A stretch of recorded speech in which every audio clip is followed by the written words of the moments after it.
Are we not live? So we will do like a double intro is always the best way to do this, isn't it? Okay. So people can see if we're live or not. We're talking rogue fairways. We are. We've got two fairways at the moment, haven't we, in your hand there? Yes, I have just the standard Rogue 3-wood here. So the Rogue 3-wood standard. Yeah. And then you've also got the... And I've got the Sub-Zero as well. Now we need to be clear, they're not the same loft, so this isn't a testing where the numbers we present compare them both directly as such, because one's a 13 and a half and one's 15. Sub-Zero 13 and a half, and then the standard one. Hello, Mark Crossfield here as well, voice behind the camera there. Standard one is the 15 degree. Yeah, so we will be getting different numbers for that, but it will kind of highlight maybe a little bit what they can and can't do, and obviously you would get fit for your lofts, yes, kind of thing. Mark Bowdy, afternoon fellas, hello. Chris Armstrong, get up, Dan. We're trying. All right, lads, Rogue that one from Luke H. Golf. Hello, everyone, and thanks for joining us. So, Dan, we've collected a few numbers to start us off, and we're going to do some live tests as well. Yes. In a second. Can you talk me through some of the numbers that we have collected up on the screen here, which they won't see that clearly, but we'll talk about them. If you come a bit closer, if you can, because the mic will... If you come back onto the map... Can you see that? Okay. So we've got you up on the top. So that standard Rogue, I'm carrying 226. Averaging your carries at 226. Right, and then my longest one was 229. 229 you've maxed out there. And what's my average spin? So your average spin is spinning at 2.6. So I can spin fairway woods crazy low. Yeah. So I get a 2.9, 2.8 and a 2.1. 2.1. I do. That's the way I hit it. I get knuckleballs with my 3-wood, and I actually quite like that. Yeah. That's on the standard one. Remember? That's the standard one, yes. Your standard numbers? My standard numbers. So yours is 226 carry, mine is 225. Yeah. So not a lot in there. I've maxed out there at 230. Yeah. So I've pipped you by. Yeah, you have. Look at your spin. Your spin goes up to 3.7. As we know, I do spin it. Yeah. So I'm averaging 3.7 spin. But you can see there that I've got one out there sort of 4.1, maybe 4.2 as well. Okay, and then if we go on to the plus then, do the spin numbers come down? Obviously it's a lower loft, so I understand the spin numbers will come down. Yeah, so you're coming down to... I'm on the top of the plus and you're at the bottom. So the Sub-Zero is what we've named as the plus in this particular video. So you can see there with my numbers, my carry numbers on average goes up to 234. Yeah. And if you just scroll that down a little bit... crashed. Oh, we're alive. Yeah, there you go. So there you go. Sorry. And you've hit the same. You've basically hit the same as your top numbers. So you have carried that at 225. So I've got a little bit more out of the Sub-Zero than you have, but your spin numbers are all over the place. They are jumping. 1.3 lowest, and then a bit of a high Tony Duff one, and then 3.1. So I have my lowest spin and my highest spin with the Sub-Zero. Yeah. So you're averaging at 2,500 revs, and I'm averaging it there at 2.8. And again, you can see that I jump up a little bit into the 3.3s. So let's get you hitting alive then a couple of the standard rogues. It will just. I don't need to do anything to the screen. It will just come back, won't it? It will come back. Can you unlock that for me?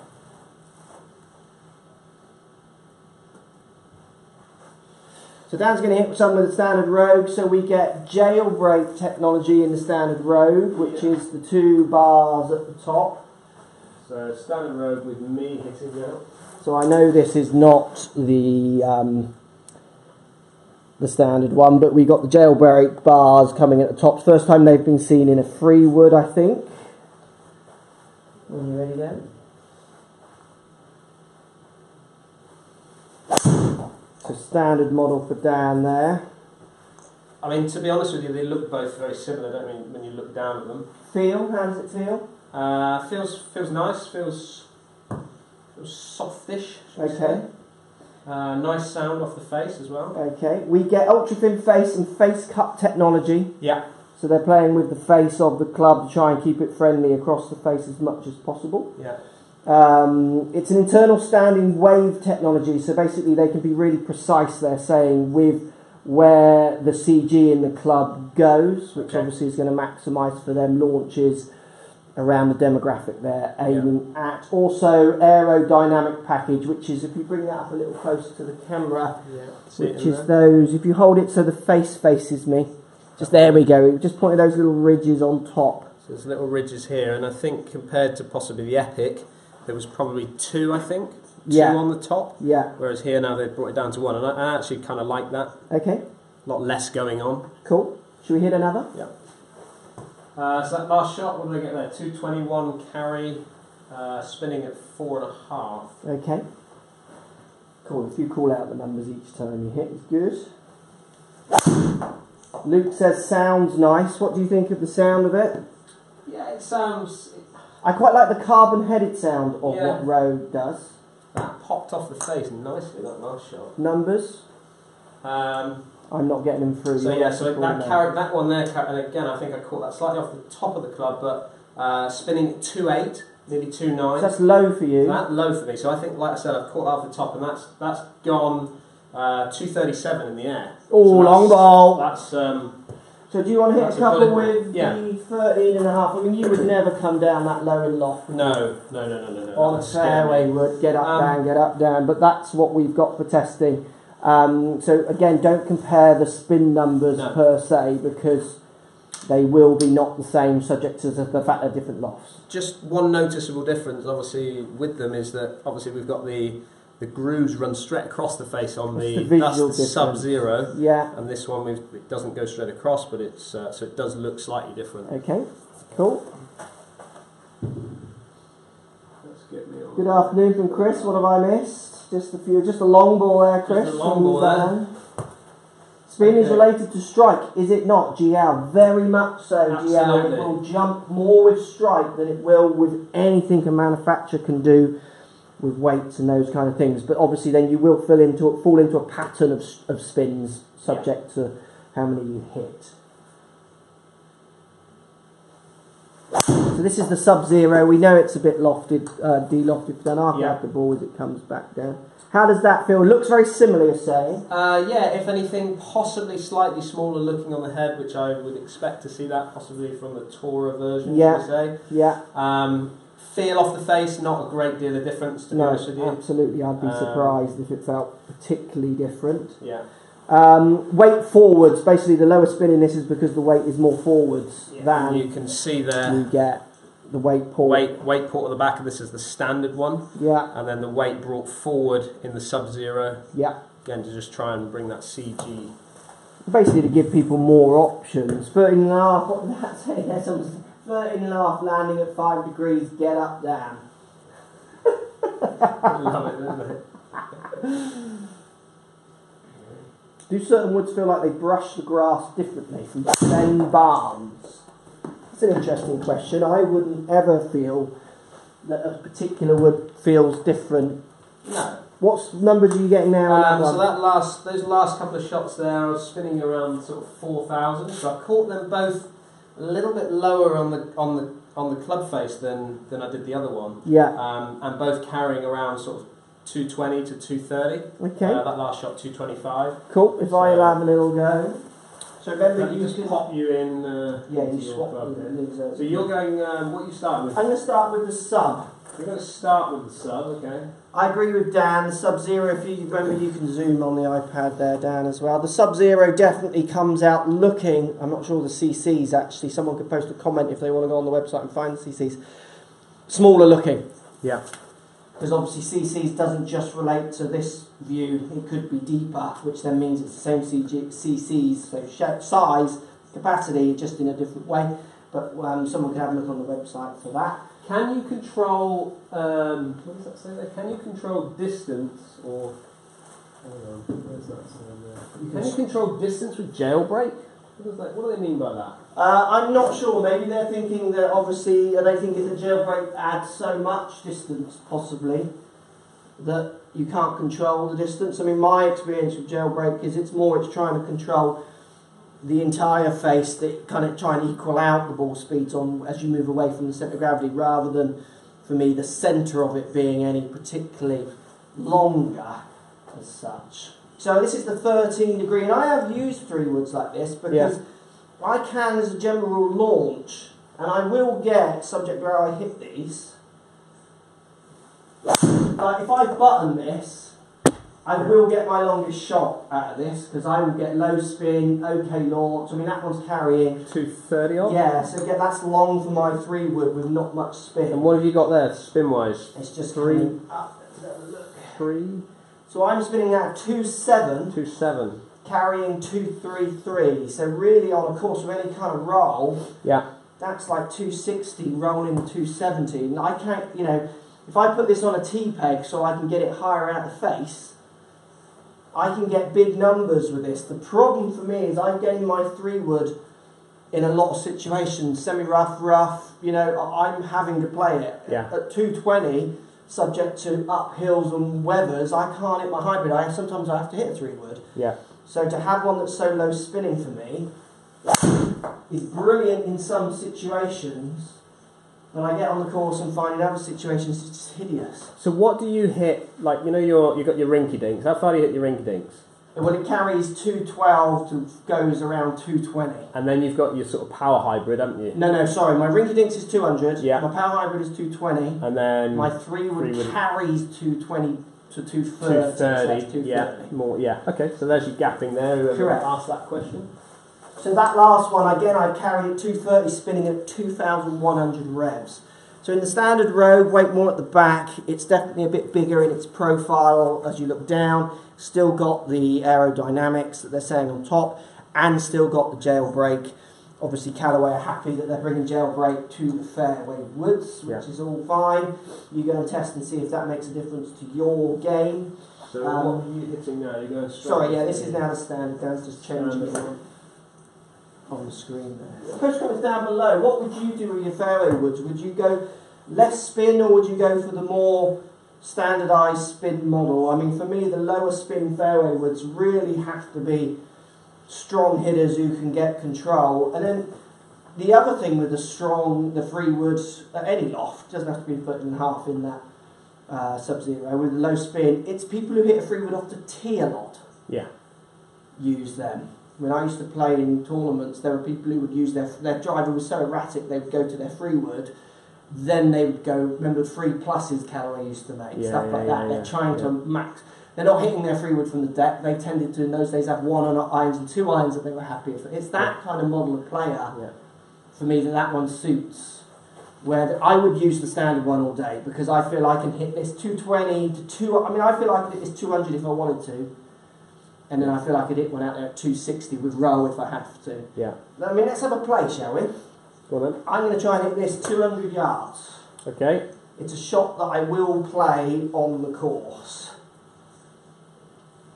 So you're just trying to hit that a bit higher with a little cut? I'm trying to cut it. Yeah. And I've come down the shaft and I feel like I've swung slower. Okay. And I've carried that 207. 207. Spinning at 3.7. Okay, so... And some good height by the look of that. Yeah, it was up in the air. That would stop. You know, a little bounce forward and stop, subject to what the course you play at. Yeah. I'm now 260 out, and I need to try and get one up there, which is a massive hit for me. Yeah. Oh, I didn't quite strike it. Yeah, but it looked pretty good. To go for that. So that's, unfortunately, I'll do another one. That's spinning at 4,000 because the call it's slightly at the bottom. Yeah. See how spin jumps, jumps, subject to my strokes, carrying 226, so I've hit that 235 and 30 yards short. So I'm going to do one more just to see if I can get my knuckleball strike. Just to show you the contrast in what I feel I can do with the more manageable spin. Not quite, but yeah, it's longer. Okay, good question here. Just before you say that, I'll just quickly, that's 207 carry to 236 carry.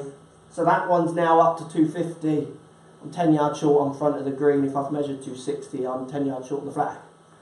See the contrast? Yeah. I don't feel I can do that with Sub-Zero. Yeah. Sorry, carry on. Angle of attack, 3 wood. Right. Off the deck. Yeah. Video's been done in the past trying to almost feel like they're sweeping at it, hitting up on the ball. I've done one years ago, like 7 years ago, before launch monitors. And launch monitor comes in, starts changing your theory on that a little bit?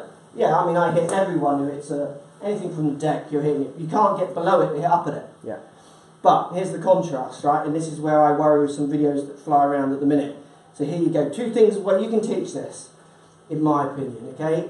You need to be hitting a 3-wood. I'm 1 to 2 down from the deck. I've measured really powerful players hitting 4 down with the fairway. Yeah. I feel, when I'm hitting this shot, that I'm sweeping it. Yeah. I feel like I'm 1 up all 0. I don't feel like I'm going to take any divot. I feel like I'm really going to pluck it, try and launch it up in the air. Yeah. I'm not actually doing that. So if someone was to ask me that question like you have there, I would say, well, what you feel might not be what is. So we would need to understand what you feel is. So with a student, you've always got to understand what their reality is. Yeah. There's no point in me saying this is a black head if you're colourblind and you can't see that. Yeah. The conversation just won't go anywhere. I need to establish what you bring and say to you, you might see this as blue, but the majority of people with eyes in X-ray will see this as black. Yeah. But let's call it blue, and we both understand that what you see as blue is black. So I mean, you've got to use what the student brings. Yeah. So if I've got a student who says, I feel like I'm hitting up with my 3-wood and they hit great 3-woods, me saying, right, we need to do something to get you to hit down will make them worse. Yeah, so you've got to use what they bring. Work with them, yeah. If we're going to write a textbook, yeah, you hit down when it's on the ground, but you might feel like you hit up. That's where coaching is. It's an art. You've got to be able to communicate the science plus the feel and marry the 2 together. Yeah. Not that this is a thing, but what are you feeling difference between that and the Epic? You've gained the Epic. Does it feel massively look different? It's got more of a blue to the green tinge. Doesn't look any different. Yeah. I gained both Epic sub fairway and standard. Anyone who wants to go back and watch the ones we did in America around Locky Day, I could not control the sub. I was getting some crazy low spins and curving balls. Yeah. I went to the standard very early in the season, and I gained it through the whole season and enjoyed it. Personally, don't see any difference. Over a year, the fact the jailbreak's in there, if I hit one more green because it does keep the face faster across different parts, I'm not sure I'd even be able to manage to tell you that, but if I do, I'll take it. So, here you go. If I had Epic, I wouldn't change the Rogue. If I was looking for a 3-wood, so you've got one that's 2 or 3 years ago, I would look more at the Rogue than I would the Epic, but just why give jailbreak up if it's there, and it's in your price range? Like, what? I don't understand, apart from looks. Yeah. And I think that's what people often forget with these reviews, because obviously there's so many reviews that, you know, companies release stuff. I could do a review every day with the amount of stuff I get sent. Yeah. That doesn't mean you're buying clubs every day. Yeah. Keep to your cycles of buying. Just look at it to see if there's anything that you learn from the reviews. We might say something which you think, oh, I didn't know that, because it's not just about the club. We talk about hitting up and down like we have in this one. Yeah. But sometimes I think they're watching the reviews each year, the club's thinking, oh, I need to get that one now. Absolutely not. The manufacturers know your buying cycles is 2 years, 4 years, subject to whatever clubs you're using. Maybe just try and use them to learn a bit about low spins, high spins, those kind of things as well. Yeah. Do you want to hit a couple with which one? You would obviously choose standard as well, just to finish down, I presume. Standard for me. And then for you, jailbreak, is that the be all and end all for you or not? Not for me. To me, you know, a 3-wood for me is you know, I like hitting my driver, so my 3-wood's got to hit the fairway, isn't it? Yeah. You know, so I'm not really looking for a massive amount of distance out of this club. It's about, can I control the flight of it? Can I control what height I'm hitting it at and spin numbers? Similar to what I was doing there, I guess, with I want to hit it 200 yards, can I do that? And then I want to be able to hit 260, can I do that? Yeah. And this is the point I try to make. So people are missing our point a little bit about on-course testing sometimes, I think. I know you can't all take the clubs out on the course.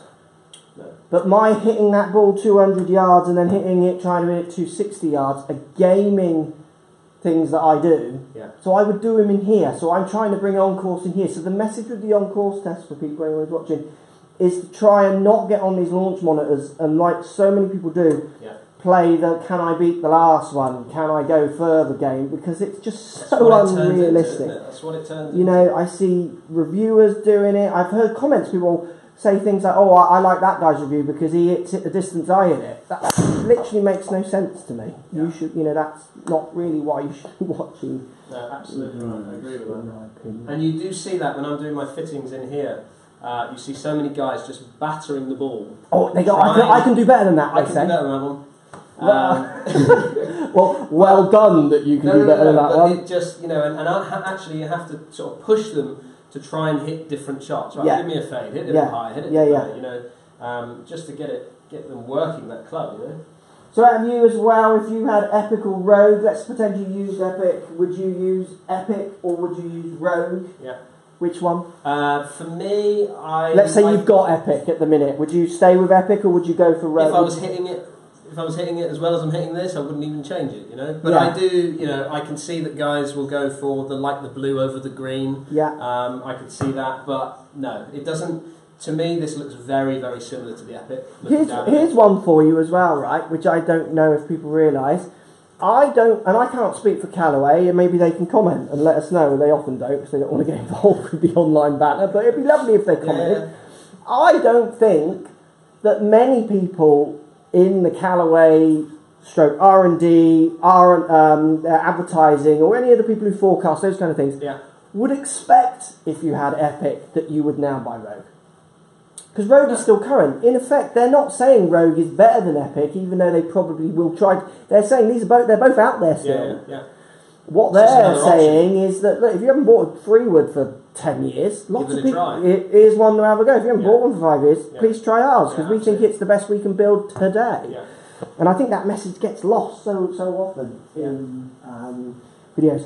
Decent club?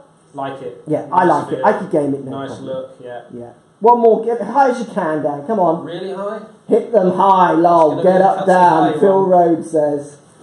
Get up, Dan. So high. But joking aside, best shot of the day, that. But joking aside, you will have to hit a 3-wood high, and that is what out-and-course testing is like indoors. Yes. If you were testing this club, I'm sure you would actually do that, and probably shout to yourself as you test in here, I've got up, Dan. I have got up, Dan. Thanks all for watching. Post comments down below if you like the lives. Remember, hit that thumbs up. Don't get lazy with the thumbs up. Tonight's daily vlog. Remember, it's presentation day. Thank you anyone who's watching who's donated. It's been an amazing week. It's changed my idea of what we can all do together with your generosity and donations. But that will come to a head tonight. Everybody. Yeah, on the daily vlog. Thanks for your time as always, Dan. Thank you. Thank you, everyone. Speak to you soon. See you later.